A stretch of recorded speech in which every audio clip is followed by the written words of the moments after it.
आजकल YouTube और Google भी आ गया है, बच्चे वहां से भी काफी पढ़ाई कर रहे हैं। ऐसे में आप गुरुओं का आगे फ्यूचर किस तरीके से देखते हो? शिक्षा व्यक्ति, समाज और राष्ट्र का चरित्र निर्माण करती है, लिख कराने वाला अध्यापक है। बिना उसके चाहे ZGPT आ जाए, चाहे AI आ जाए या कहीं तक साइंस पहुंच जाए, बिना अध्यापक के ये संभव नहीं हो पाएगा। होशियार होना इम्पोर्टेंट नहीं है, होशियार होने का तरीका इम्पोर्टेंट है। बोलना इम्पोर्टेंट है, बोलने का तरीका इम्पोर्टेंट है। लिखना इम्पोर्टेंट है, लिखने का तरीका इम्पोर्टेंट है। तो आप एक आदर्श शिक्षक को कैसे देखते हैं? तो 3 क्वालिटी होना बहुत जरूरी है एक अध्यापक के अंदर, जो वो आदर्श बनाती है। एक तो अनुशासन, दूसरा मेथड ऑफ टीचिंग, तीसरा उसका चरित्र। हारता वही है जो हार मान लेता है। तो आप एक गुरु और शिक्षक में किस तरीके से अंतर देखते हैं? पूरी ब्रह्मांड में एक ही ताकत है, एक ही परमात्मा है और एक ही आत्मा है। बस परिस्थितिजनक से रूप चेंज करना है। तो शिक्षक और गुरु दोनों तत्व एक ही है। मेहनत का कोई शॉर्टकट नहीं होता। सफलता के लिए सभी लोग मेहनत करते हैं, पर सफल होने के बाद जो मेहनत करता है उसे कोई नहीं हरा सकता। सबसे पहले आप सभी शिक्षकों को मेरा सादर प्रणाम और शिक्षक दिवस की बहुत बहुत शुभकामनाएं। शिक्षकों को भारतीय परंपरा में भगवान के समान माना गया है और कबीरदास जी की एक प्रसिद्ध दुआ है जिसमें कहा गया है कि गुरु गोविंद दोनों खड़े काके लागू पाए, बलिहारी गुरु आपनो जो गोविंद दियो बताए। ऐसे ही एक गुरु सोनी ग्रुप ऑफ एजुकेशन के चेयरमैन विवेक सोनी जी आज मेरे साथ मंच पर हैं। एक बार जोरदार ताली बजाकर सर का आप स्वागत कीजिए। सर आपका बहुत बहुत स्वागत है। मैं शुरुआत करना चाहूंगा, आपको 35 साल हो गए शिक्षा के क्षेत्र में कार्य करते हुए, तो आपकी शिक्षक बनने की जर्नी की शुरुआत कैसे हुई, थोड़ा उसके बारे में बताइए सर। क्या होता था कि मेरे पढ़ाने वाले टीचर्स जब पढ़ाते थे तो सभी बच्चों को मोटिवेट करते ही थे।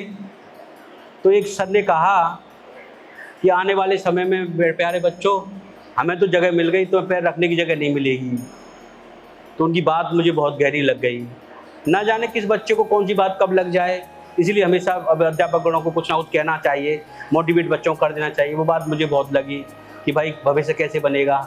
तो उसी दिन से मैंने फिर मेहनत करना शुरू कर दिया। जो वो पढ़ाते थे उसी पढ़ाने को मैंने उनको समझना गहराई से, और समझने के साथ उसको कैसे पढ़ाया जाएगा। अगर कहीं टाइम नहीं मिल पाया तो कम से कम पढ़ाने से तो काम चलाएंगे। तो उस तरीके से, क्योंकि मेरे पिता भी बहुत शिक्षक थे तो वो भी मुझे समझाते थे। तो ये बातें सारी की सारी मैंने फिर पढ़ते पढ़ते ही पढ़ाना सीख लिया, और इस तरीके से मैंने जीवन को स्टार्ट किया। फिर एक बच्चे से, क्योंकि देखो क्या होता है कि आप छोटी क्लास में हैं और आपने ये विचार बना लिया कि आपको पढ़ाना है और अच्छे तरीके से पढ़ाना है, तो होता क्या है कि इतनी जल्दी तो सब सफलता नहीं मिल जाती जीवन में, पर लगे रहना पड़ता है, सतत प्रयास करते रहना पड़ता है। 10th निकल गई। 10th के बाद जब मैं 11th में आ गया तो बहुत मौका मिल गया। फिर मौका मिल गया कि 10th के बच्चे हमारे पिताजी पास आया करते थे, तो पिताजी पास आते थे तो पिताजी को काम लग जाता था, तो इधर तो चले जाते। उस समय मैं उस पीरियड को लेने के लिए क्लास में चला जाता था, तो बच्चों को बहुत अच्छा लगता था। तो बहुत बड़ी खुशी मिलती थी कि बच्चे। फिर मैं 12th में आ गया। 12th के बाद फिर 11th के बच्चे हाथ में आ गए। फिर हम फर्स्ट ईयर में आ गए, सेकंड ईयर में फिर मैंने MA इंग्लिश से की। तो धीरे धीरे करके बच्चे मुझे फर्स्ट ईयर सेकंड ईयर के भी आने लगे। फिर मैं उनको पढ़ाता था, बच्चों को पढ़ाई समझ में आने लगती थी। फिर इसके साथ मेरी सब्जेक्ट में इंग्लिश रही, लेकिन अन्य सब्जेक्ट भी बच्चे पढ़ना चाहते थे। ये सब अन्य सब्जेक्ट भी हमें ज़रूरत है पढ़ने की। तो फिर हमने एज ए ट्यूशन के रूप में चलाते चलाते फिर मैंने एक कोचिंग का किया, उसमें अन्य टीचरों को भी रख लिया। और टीचर रखते रखते फिर कोचिंग से फिर दो कोचिंग से फिर स्कूल, फिर अन्य स्कूल से स्कूल, और फिर आपके सामने इस तरह से हम यहाँ मेहनत करते हुए हम चल रहे हैं। हम चाहे कितना भी जीवन में, मेहनत का कोई शॉर्टकट नहीं होता, मेहनत का कोई शॉर्टकट नहीं होता। मेहनत सतत करनी ही पड़ती है। आप किसी भी स्थिति में पहुँच जाए, मेहनत करनी पड़ेगी। सफलता के लिए सभी लोग मेहनत करते हैं, पर सफल होने के बाद जो मेहनत करता है उसे कोई नहीं हरा सकता। इसीलिए तो उसी जो मेहनत है, उस मेहनत जो पहले की थी वही आज भी मेरी सुबह 7 से 7 12 घंटे लगभग पर डे मेरी मेहनत रहती है बच्चों के साथ। मेरा अब दूसरा विचार ये हो गया कि बच्चों को जो समस्या मेरे जीवन में आई थी वो मेरे अध्यापकों के जीवन में ना आए, मेरे शिक्षक गणों के जीवन, मेरे बच्चों के जीवन में ना आए, उन बच्चे माता पिता परेशान ना हो। तो उन बातों को मैं अध्यात्म रूप से काटते हुए उनको सिखा देना चाहता हूँ कि अध्यात्म में वो पावर होती है कि हमें लौकिक अलौकिक और सफलता के सारे रास्ता रहस्य खोल देता है। इसलिए मैं उन बच्चों को ये अध्यात्म के थ्रू और शिक्षा के रूप में मैं अब इस रास्ता पे आगे निकल गया हूँ बच्चों को, कि अब जो भी बच्चे मेरे पास आएंगे, जो भी लोग मेरे उस एटमॉस्फेयर में आएंगे या जो मेरे परकर में आएंगे, जब मैं ओरा में आएंगे, मैं सबको आध्यात्मिक रूप से आगे बढ़ाते हुए उनका भविष्य निर्मित करता चला जाऊँगा। आपने बिल्कुल सही कहा सर कि सफलता के लिए सभी मेहनत करते हैं, लेकिन सफल होने के बाद उससे कायम रखने के लिए मेहनत करना सबसे जरूरी है। एक टीचर जो होता है वो बच्चों के लिए रोल मॉडल होता है, सोसाइटी के लिए भी एक रोल मॉडल होता है। तो आप एक आदर्श शिक्षक को कैसे देखते हैं, किस स्वरूप में देखते हैं? देखो, आदर्श शिक्षक बच्चे का होता है। एक बच्चे के लिए आदर्श शिक्षक होना बहुत जरूरी है। तो स्टूडेंट क्या चाहता है, उसकी पढ़ाई समझ में आ जाए। पहले तो वो जिसके लिए आया है वो समझ में आना जरूरी है, पढ़ाई समझ में आना बहुत जरूरी है। पढ़ाई के साथ साथ एक अध्यापक का अनुशासित होना बहुत जरूरी है, क्योंकि वो सीखेगा क्या, तो एक अनुशासित होना भी बहुत जरूरी है। और अनुशासन के साथ साथ अनुशासन भी हो, पढ़ाई भी अच्छी हो, लेकिन उसके चरित्र का भी होना बहुत जरूरी है। तो 3 क्वालिटी होना बहुत जरूरी है एक अध्यापक के अंदर, जो वो आदर्श बनाती है। एक तो अनुशासन, दूसरा मेथड ऑफ टीचिंग, तीसरा उसका चरित्र, उसका जो संस्कार, उसके जो शिक्षा दीक्षा जो हुई है उसकी, वो उसकी ऐसी हो कि वो बच्चों को ऊपर उठा सके। तो 3 क्वालिटी एक शिक्षक के अंदर नितांत आवश्यक है कि बच्चे एक दयालु टीचर को बहुत प्यार करते हैं, हृदय से जो कैंडिडेट हो, फ्रेंडली उसका नेचर हो, और अपनी बात कहने में बच्चों को कभी भी दिक्कत नहीं आए, ऐसे टीचर को बहुत प्यार करते हैं। और देखो, बच्चों को मैं एक बात कह सकता हूँ कि एक शिक्षक को सबसे ज़्यादा खुशी कब मिलती है इस दुनिया में, एज शिक्षक के रूप में बताऊंगा, जब उसका स्टूडेंट क्लास के अंदर पढ़कर जब आनंदित होता है ना, और खुश होकर जब मुस्कुराता है, जब फूल खिलते हैं उसके चेहरे पर, और सब्जेक्ट टीचर के रूप में या क्लास टीचर के रूप में या शिक्षक के रूप में जब उसके चेहरे को शिक्षक रीड करता है, जो खुशी होती है उसका कोई पैमाना नहीं है, ना भारत सरकार के पास है, ना किसी स्कूल के व्यवस्थापक के पास है कि हम कैसे नाप पाएंगे। वो खुशी जब बच्चे को समझ कर मिलती है। तो मैं ये क्वालिटी देखना चाहूँगा, कहता हूँ कि एक शिक्षक के अंदर ये क्वालिटी अवश्य होनी चाहिए। Thank you. आप आध्यात्मिकता पर भी काफी जोर देते हैं, तो एक शिक्षक के जीवन में आध्यात्मिकता का कितना महत्वपूर्ण योगदान होता है, और उससे वो एक स्टूडेंट के बेहतर भविष्य के लिए कैसे आध्यात्मिकता का इस्तेमाल कर सकते हैं? देखो, आध्यात्म का मतलब होता है 2 शब्द है, धार्मिक एक आध्यात्म। धार्मिक होता है आप अपनी कोई रीति रिवाजों को या धार्मिक का होता है कोई धारणा को मान लें, या आत्मा परमात्मा के विचारों को अपने जीवन में लाएं, या अच्छी बातों को धारण करें, ये धर्म हो सकता है। लेकिन जो बात अध्यात्म की होती है वो आत्मा का ज्ञान है, आत्मा परमात्मा का कनेक्शन है। अगर व्यक्ति का आत्मा से परमात्मा का कनेक्शन नहीं है तो शायद वो जिंदगी में कितना भी आगे बढ़ जाए, कितना भी चला जाए, कहीं ना कहीं कमी रह जाएगी। अगर उसका आध्यात्म अच्छा है, आत्मा परमात्मा से जुड़ी तो रहती है, लेकिन उसको जो भगवान ने काम दिया है, जोड़ने का काम जो दिया है, उसे खुद जोड़ना पड़ेगा इंसान को। तो अगर व्यक्ति आध्यात्म, होता क्या है कि हमारे 4 चीज होती हैं अंदर, मन, बुद्धि, चित्त और अहंकार। ये चारों चीज हमारे सोल से अटैच होना बहुत जरूरी है, आत्म लेवल पर जुड़ना बहुत जरूरी है इसको। ये जब आत्मा जुड़ेंगी तो ये परमात्मा जुड़ जाती है, तो वो व्यक्ति आध्यात्मिक हो जाता है। ऐसे मैं कहता हूँ, connect with God and correct yourself always. अगर व्यक्ति आध्यात्मिक रूप से भगवान से जुड़ा हुआ है तो उसके अंदर आत्मविश्वास से पैदा हो जाएगा, और जिसके अंदर आत्मविश्वास पैदा हो गया उसे कोई नहीं हरा सकता, जब तक वो खुद नहीं हारना चाहे। हारता वही है जो हार मान लेता है, वो हार नहीं सकता जिसके अंदर आत्मविश्वास है, जो आध्यात्मिक है। आध्यात्म का अर्थ होता है कि जो आत्मा का अध्ययन कर ले। आत्मा का अध्ययन क्या है? आत्मा परमात्मा का अंश है, इस बात को फील करे। भगवान ने हमें इस धरती पर किसी उद्देश्य से सोल एजेंडा के लिए भेजा है, उस जिम्मेदारी को निभाना ही हमारा आध्यात्मिक ज्ञान है। तो हर व्यक्ति का सोल एजेंडा अलग अलग है। पहले तो भगवान ने इंसान को मानव बना के भेजा, इंसान तो उसे बना के रखे। हम आगे बढ़ने के चक्कर में, आगे बनने के चक्कर में क्या होता है कि जीवन में हम जो बना के भगवान ने भेजा है उसे नहीं छोड़ना है। ना तो मानवता छोड़नी है, ना त्याग, बलिदान, सहिष्णुता, त्याग ये छोड़ना है, मानवता नहीं छोड़नी है और इंसानियत नहीं छोड़नी है। दूसरे के पैर में लगी है और दर्द आपकी हो जाए तो आप इंसान हैं। दूसरे की उंगली में लगी है, आपके दर्द हो जाए, दूसरे की ब्लड निकला है और वो दर्द और चुभन आपके अंदर हो रही है तो आप इंसान हैं। और इंसानियत है, मानवता है, तभी जाके आप कुछ बन पाएंगे। अगर ये दोनों चीज छूट गई तो अध्यात्म छूट जाएगा। आप कुछ भी बड़े होते हुए भी आपने देखा बड़े बड़े लोग बहुत ऊंचाई पहुंचने के बावजूद भी पीछे लौट आते हैं। क्यों? क्योंकि अध्यात्म टूट जाता है। अध्यात्म वो ताकत है कि आप हर विषम परिस्थिति में सबसे आगे खड़े हो सकते हैं। क्योंकि अध्यात्म के लिए किसी चीज का होने की जरूरत नहीं है, बस आपके होने की जरूरत है। आप बस भगवान से जुड़े रहें और आगे बढ़ते रहें। Thank you, good day, best of luck. एक सर, पुरानी जो भारतीय शिक्षा पद्धति थी उसमें गुरुकुल और गुरु की व्यवस्था थी, वर्तमान में स्कूल और शिक्षक की व्यवस्था है। तो आप एक गुरु और शिक्षक में किस तरीके से अंतर देखते हैं? मैं तो यही समझता हूँ कि दोनों ही एक सिक्के के पहलू हैं। एक सिक्के के पहलू हैं। अध्यापक ही गुरु है, गुरु ही अध्यापक होता है। अध्यापक जो हमें अध्ययन करा देता है, लिखा देता है, नोट बना देता है। गुरु जो हमें बुराई अंधकार से प्रकाश की ओर लाता है। तो अंधकार से प्रकाश की लाने वाला और फिर लिखा भी देता है, उस बात को समझा भी देता है, उसके आने वाले भविष्य को भी सुनिश्चित कर देता है। तो ये दोनों चीज एक ही है, लेकिन जरूरत ये है कि हमें आध्यात्मिक रूप से गुरु उसकी हमें अच्छाई, बच्चे की बुराइयों को निकाल कर उसके भय को दूर करके, गुरु क्या होता है कि बच्चे के भय से मुक्त करता है। देखो हर बच्चे को डर लगता है, रात को अकेले में डर लगता है, अकेले में अंधेरे में जाने लगता है। गुरु निकाल सकता है। वो कह दे, उससे 2-3 बातों से उसका डर भय निकल जाता है।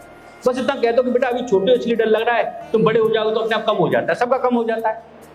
पहले जितना लगता था उतना लगता है कि अब आपको बताइए सभी लोग, पहले ज्यादा लगता था, अब कम लगता है। ये बात अब बच्चों को बता दो बस, क्योंकि अनुभव के आधार पर ये बात आपको बच्चों को बतानी है कि अनुभव के आधार पर। तो गुरु का काम क्या होता है? उसकी हमें आने वाली समस्याओं से पहले ही अवगत कराकर, जो हमारे जीवन में आई थी उसके जीवन में ना आए, हमें उसे घर घर ना दौड़ना पड़े, उसे 15-20 हज़ार की नौकरी के लिए किसी चक्कर ना लगाने पड़े, ये जिम्मेदारी गुरु की है। और शिक्षक के रूप में हमें उसे पढ़ाते हुए उससे ज्ञान विज्ञान से परिपूर्ण करना है, ये शिक्षक की जिम्मेदारी है। ये दोनों ही रूप हैं एक ही व्यक्ति के। जैसे एक व्यक्ति पिता भी होता है तो वह पिता के साथ चाचा भी होता है, पिता के साथ वह इंसान भी होता है, पिता के साथ एक ही इंसान के कई रूप हो जाते हैं। ऐसे ही एक व्यक्ति के दोनों ही रूप हैं, गुरु और शिक्षक। वही चिंतन कर लेगा तो मुनि हो जाएगा। मनन कर ले बच्चे के बारे में, मुझे कैसे इसको इंटेलिजेंट करना है, उस समय मुनि हो गया। वो अच्छे उसके जीवन को बदल ले, लोक से परलोक की सोच ले तो संत हो गया। वही व्यक्ति अपने रूप को बदल देता है। एक ही व्यक्ति कभी वो दुकानदार हो जाता है, कभी ग्राहक हो जाता है। एक ही व्यक्ति है, एकल है, पूरी ब्रह्मांड में एक ही ताकत है, एक ही परमात्मा है और एक ही आत्मा है। बस परिस्थितिजनक उसे रूप चेंज करना है। तो शिक्षक और गुरु दोनों तत्व एक ही है, तत्व एक ही है। इस विश्व के अंदर पूरे ब्रह्मांड में तत्व और मैं एक ही हैं। ये सूत्र ब्रह्मांड का अहम ब्रह्मास्मि, ये शब्द ब्रह्मा वेदों में कहा गया है।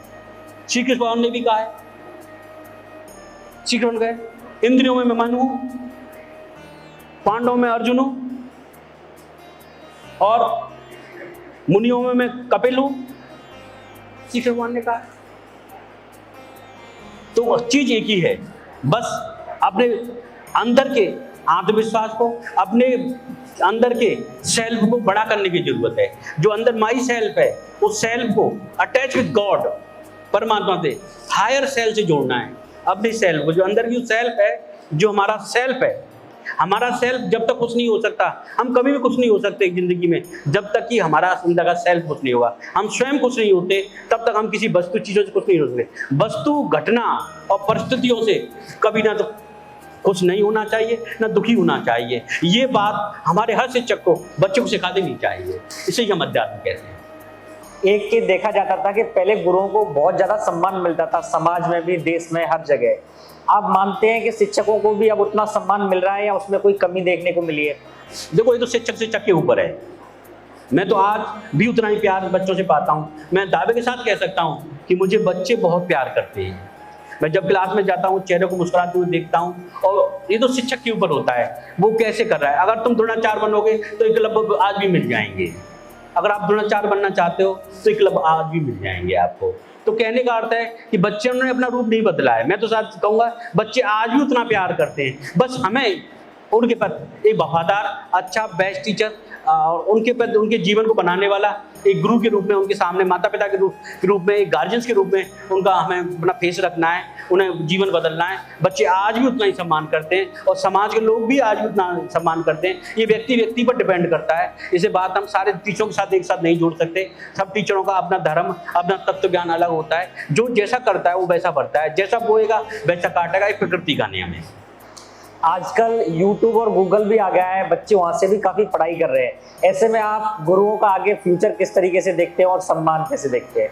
देखो, ऐसा है, शिक्षा व्यक्ति, समाज और राष्ट्र का चरित्र निर्माण करती है, लेकिन कराने वाला अध्यापक है।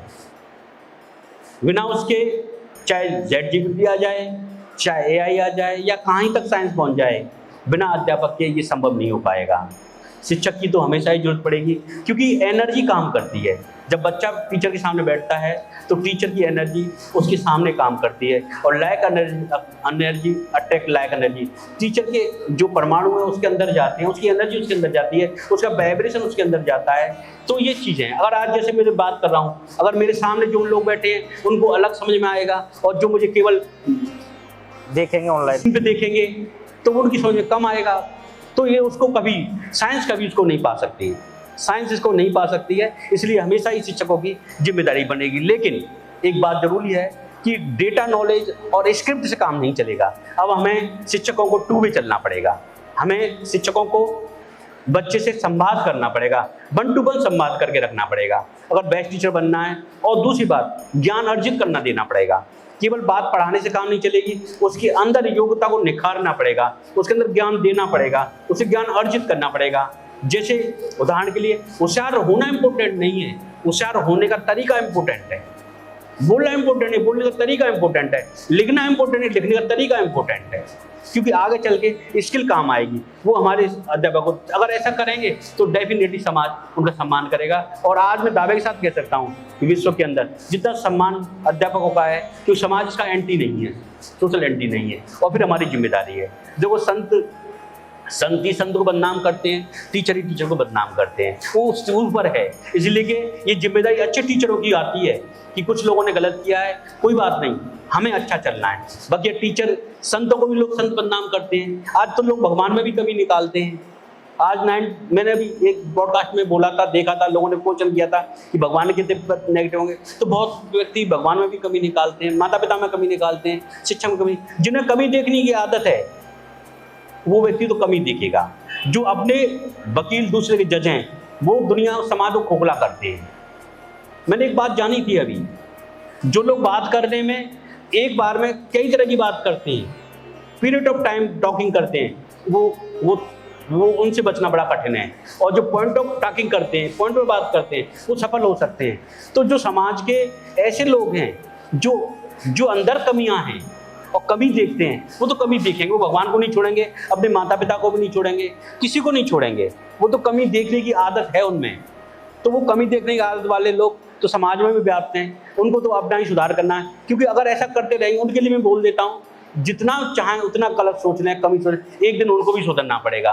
अंतगत्वा उनको शांति नहीं मिलेगी। इसका उदाहरण आप धुंधकारी से ले सकते हैं। धुंधकारी एक ऐसा व्यक्ति था जिसकी डर की वजह से माँ ने कुआं में कूद कर जान दे दी, और जिसके पिता आंतदेव थे, उसको भी लास्ट में सुधरना पड़ा। उसके भाई गोकर्ण ने उसको बचाया। ये भागवत में हमें संत से हमें सुनने में आता है। तो कहने का मतलब है, हर व्यक्ति को अपनी जिम्मेदारी निभानी पड़ेगी, ईमानदारी से आगे बढ़ना पड़ेगा। गुरु का किसी भी छात्र के चरित्र निर्माण में एक महत्वपूर्ण योगदान होता है, लेकिन प्राय देखा जाता है कि टीचर एकेडमिक एजुकेशन पर ज्यादा ध्यान देते हैं। तो एक जो शिक्षक बच्चे के चरित्र निर्माण में कैसे अपनी महत्वपूर्ण भूमिका निभा सकता है? शिक्षक को ये चाहिए कि देखो, ये जीवन है जो हमारा, ये कुछ सालों का है, ये हमने पूरी जीवन में क्या किया इसका ब्यौरा देना पड़ेगा, ब्यौरा देना पड़ेगा। भगवान के आगे हमें ब्यौरा देना पड़ेगा। अगर भगवान से डर है तो ही वो अध्यापक इस कामों को कर पाएंगे। कि एक्चुअल में होता क्या है कि जो लोग ये सोचते हैं कि मुझे अपना जीवन सफल करना है, मुझे अपने माता पिता के काम आना है, राष्ट्र के काम आना है, लोगों के काम आना है, अगर ये भाव अगर किसी के अंदर है तो ही वो आगे बढ़ पाएगा। इसलिए ये बहुत जरूरी हो जाता है अध्यापक के अंदर कि वो अध्यापक के चरित्र से बच्चे का चरित्र निर्माण हो। उसके लिए आवश्यक है कि अध्यापक को भी चरित्रवान होने की बहुत आवश्यक है, उसका एकांत पवित्र होना बहुत आवश्यक है। इसके लिए ये मैं हमेशा ही अनुरोध करता हूँ सभी अध्यापकों से कि दिन में कम से कम रात शाम सुबह टाइम न मिले तो शाम के टाइम पर श्रीमद् भागवत पुराण के 2-3 श्लोक या एक अध्याय जिस पर जितना भी टाइम हो वो जरूर पढ़ना चाहिए। वही हमारे सारे गलतियों से हमें दूर कर सकते हैं, क्योंकि उसके अंदर ही वो पावर है इस धरती पर कि वो कितने भी हमारे काम खराब हों, उनको कितने भी हमारी सोच खराब हो, कितने भी हमारी अपवित्र रहे हो, वो श्रीमद् भागवत हमें पूर्णता से भर देती है। देखो अगर किसी व्यक्ति के, अगर तुमने देखा होगा, मानो कोई इस व्यक्ति के पुराने जन्म खराब ही है, पुराने जन्म में इतने कर्म खराब किए हो, किसी समय शांति ना मिल रही हो जीवन जीने में, तो उसे क्या करना चाहिए? 2 ही तरीके हैं उस पर। जिसके कर्म इतने खराब हो पिछले जन्म में, उसे शांति नहीं मिलती हो जीने में, 2 ही काम करने पड़ेंगे। जैसे एक गिलास के अंदर कीचड़ भरी हो और कीचड़ को निकालना है, तो उसके अंदर क्या करना है? पानी, प्लेन साफ पानी उसके अंदर डालते रहो, डालते डालते एक दिन कीचड़ बिल्कुल चली जाएगी और प्योरिटी से भर जाएगी। अगर हमारे जीवन में बुराइयां हैं तो हम अच्छाइयों को इतना डाल दें, अपने अंदर इतना डालते चले जाएं, इतना कि हमारे रोम रोम में अच्छाई बह जाए, तो हमारे सारे के सारे कर्म सहज ही कट जाएंगे। दूसरा तरीका इससे भी आसान है कि कुछ ना करें, बस भगवान को श्रद्धा भाव से, समर्पण से उनका स्मरण करें और उनका नाम लें। वो भी नाम में भी इतनी पावर होती है कि वो हमारे सारे पापों को, सारी बुराइयों को, सारी कमियों को काट सकते हैं। इन दोनों विचारों से हम अपने काम को करते हुए अपने जीवन को सफल कर सकते हैं। और एक सार्थक चर्चा हुई आज शिक्षक दिवस के अवसर पर। बिल्कुल सही बात है कि हर व्यक्ति के जीवन में शिक्षक का एक महत्वपूर्ण योगदान रहता है, चाहे वो APJ अब्दुल कलाम हो, चाहे वो BR अम्बेडकर हो या कोई भी और शख्स हो। सभी की जिंदगी में एक शिक्षक ने बहुत महत्वपूर्ण रोल निभाया। एकेडमिक एजुकेशन तो दी, उनका चारित्रिक निर्माण ऐसा किया कि वो देश के लिए उन्होंने एक अहम योगदान दिया, मिसाइल मैन बनकर या संविधान लिख करके। तो मैं चाहूंगा कि आप सभी शिक्षक एक बार अपने लिए तालियां बजाएं।